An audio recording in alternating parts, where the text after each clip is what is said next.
எங்கேயும் எப்போதும் சங்கீதம் சந்தோஷம்.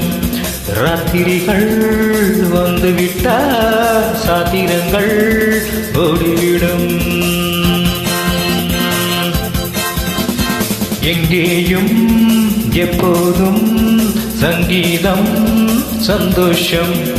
ராத்திரிகள் வந்துவிட்டால் சாத்திரங்கள் ஓடிவிடும். கட்டழகு பெண்ணிருக்கு வட்டமிட பாட்டிருக்கு தொட்ட இடம் அத்தனையும் இன்பமின்று துன்பமின் ரரரே.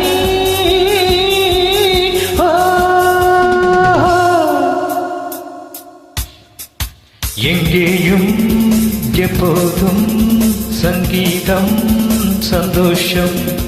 ராத்திரிகள் வந்துவிட்டால் சாத்திரங்கள் ஓடி